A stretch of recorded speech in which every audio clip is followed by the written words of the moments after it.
वहीं बिहार चुनावी रणभूमि में विकास की नई बयार जेडीयू के वरिष्ठ नेता केसी त्यागी ने नेटवर्क 10 की संवाददाता पल्लवी श्रीवास्तव से खास बातचीत में बताया कि प्रधानमंत्री शहरी आवास योजना के तहत 1 लाख से ज्यादा लाभार्थियों को 1011 करोड़ की पहली किस्त ट्रांसफर की गई है। हर लाभार्थी को करीब 60,000 रुपए सीधे खातों में मिले हैं। और क्या कुछ कहा उन्होंने, चलिए सुनते हैं। जेडीयू के वरिष्ठ नेता केसी त्यागी जी हमारे साथ हैं। बिहार में जो सियासत है वो बहुत गरमाई हुई है। इसी बीच अगर आपको बताते चले, प्रधानमंत्री आवास योजना के तहत अगर बात करते चले, बिहार में 1 लाख से ज्यादा लोगों के खाते में 1,11 करोड़ रुपए लोगों के खाते में आने वाली है। इसको लेके कहीं ना कहीं सियासीकरण भी किया जा रहा है कि बिहार में चुनाव है, इस वजह से प्रधानमंत्री शहरी आवास योजना के तहत ये मूल्य लोगों को दिया जा रहा है। सर, क्या कुछ कहना चाहेंगे आप इस पर? बिहार में जो वंचित समाज के लोग हैं, जो गरीबी की सीमा रेखा के नीचे लोग हैं, उनके सशक्तिकरण के लिए नित नई रोज योजनाएं बनती रहती हैं। चाहे बिहार सरकार के बजट के प्रोविजंस हों, या पिछले दिनों केंद्रीय बजट में दी गई राहतें हों, या जाति सर्वे के बाद जो गरीबी की सीमा रेखा के नीचे पाए गए लोग हैं, उनको सरकार की तरफ से दिया गया अनुदान हो, तो ये कोई चुनाव से जोड़ करके इसको नहीं देखना चाहिए। वहाँ पे गरीबी से निकालने के लिए, उबारने के लिए इस तरह के प्रयास जारी रहते हैं।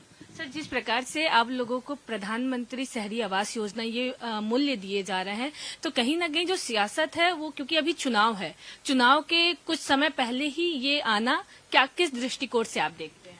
देखिए, बिहार के बंटवारे के बाद जितने महत्वपूर्ण शहर थे, जितने शिक्षा संस्थान थे, जितने औद्योगिक केंद्र थे, सब झारखंड में चले गए। बिहार के हिस्से में गरीबी और गुर्बताई थी, तो उसको गरीबी सीमा से लोगों को निकालने के लिए ये निरंतर चलती आ रही योजनाएं हैं।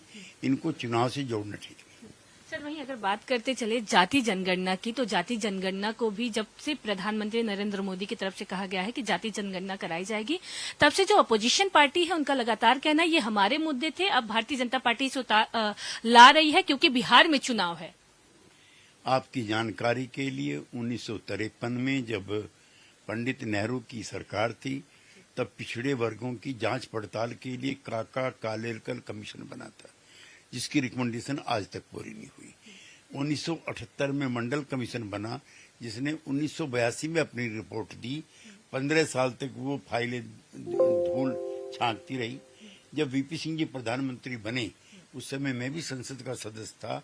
मंडल कमीशन की जब अनुशंसाएं लागू की गई थी, उस समय श्री राहुल गांधी नेता प्रतिपक्ष थे, उन्होंने विरोध किया था। सर, वहीं अगर बात करते चले, मानसून सत्र आने वाला है, तो क्या कुछ बिहार के मुद्दे होंगे, क्योंकि चुनाव बहुत नजदीक है? नहीं, केंद्र सरकार के बजट में और राज्य सरकार के बजट में इस तरह की राहतें इन सेक्शंस को दी गई हैं।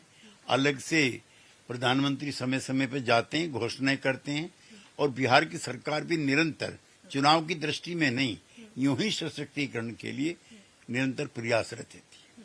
चलिए सर, हमसे बातचीत करने के लिए बहुत बहुत धन्यवाद। कैमरामैन अजय के साथ मैं पल्लवी श्रीवास्तव, नई दिल्ली।